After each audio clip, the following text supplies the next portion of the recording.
the garden of sparks. They say wisdom hides in the quiet things, in the hum of wings, the curve of dew, the tiny pause before a seed decides to grow. I built this garden from moments I almost missed, a breath I forgot to thank, a sunrise I didn't think I'd see, a kindness that found me when I wasn't looking. Every spark here began as a whisper, a flicker in the dark, a small lesson glowing against the noise. 52 sparks for 52 weeks of becoming, not to teach the world, but to remember it. So come closer, friend. Sit among the mushrooms and moths. Listen as the light leans in. We'll start with the first spark, the secret to being grateful. The secret to being grateful. The storm came wild through the night, snapping stems, tearing vines, shouting its lesson through thunder. I watched it take what I thought I needed, and for a while I let it. When silence finally arrived, it felt heavier than the rain. The garden lay quiet, bruised but breathing, and I wondered if anything worth keeping had survived the wind. Then dawn slipped through a crack in the clouds, gentle, forgiving, golden as honey poured over stone. It did not ask if I was ready. It simply arrived, as if gratitude itself had come looking for me. I stood among the wreckage, mud on my boots, and heard the smallest sound. A roly-poly unfolding from its shell, reminding me that courage often begins unnoticed. A breath later, the fox padded in, tail streaked with dew, eyes steady as embers. He said nothing, but his nearness was the first warmth I'd felt since the storm. Together we watched light spill across the broken fence. Each crack became a doorway, each scar caught fire and shimmered, a map of where healing might begin. I knelt and gathered fallen petals, placing them in my palm like pieces of yesterday. Some were torn, some whole, all still fragrant with living. The first firefly blinked, a pulse of gold above the puddles. It was not evening yet, but hope is known to lose track of time. I lit my lantern anyway, letting its small flame join the daylight. Two lights together, one earned, one gifted, neither competing, both believing. The air thickened with cedar and earth. It smelled like memory learning to forgive itself. Every breath became a soft reminder to inhale what is and exhale what was. Then the moths arrived, their wings painted with the night's last secrets. They circled my lantern like questions, learning to trust their own answers. Butterflies unfolded nearby, fragile monarchs of resilience. Ladybugs marched through puddles, each red shell a small sermon on returning after the fall.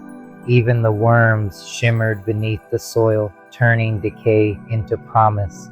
I whispered thanks to them, the unseen gardeners of renewal. When the breeze moved through, it carried a sound, my wind chimes singing crooked, their tones changed by the storm's violence, yet somehow more beautiful now. Gratitude is that song, imperfect, honest, still ringing.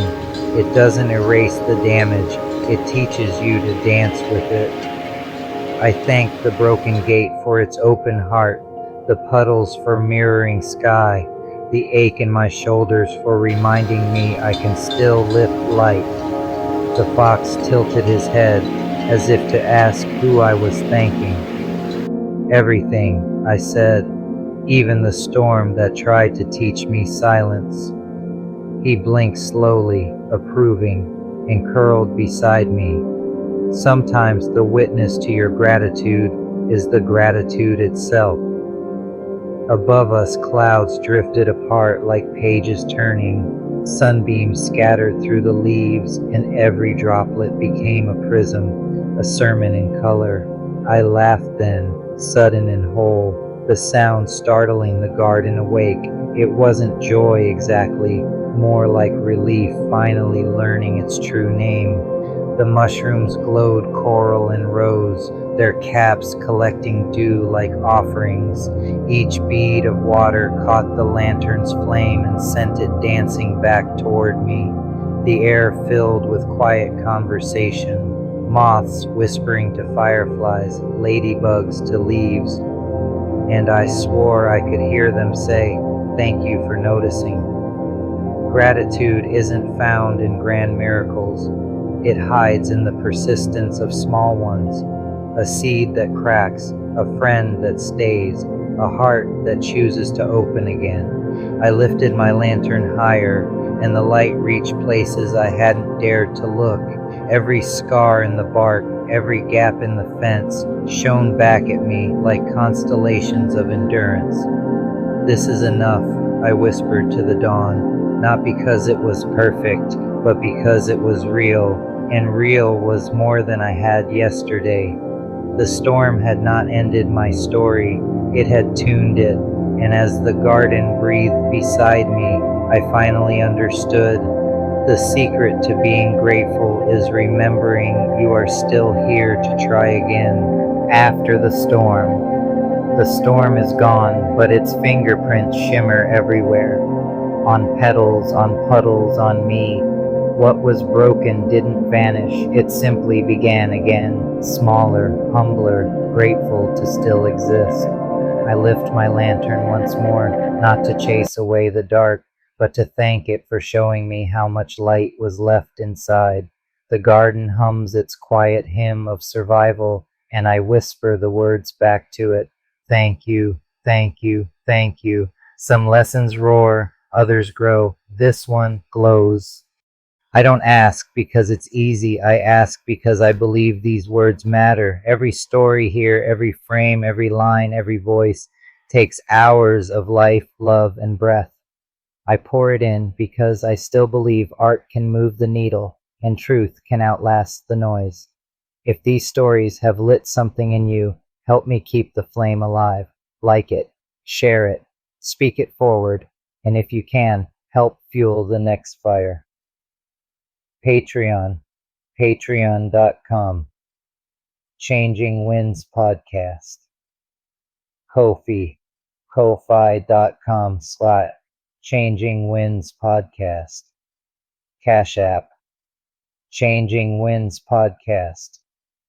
Venmo, at Changing Winds Podcast. Every spark matters. Every hand that reaches keeps the light alive. One planet, one family, one home.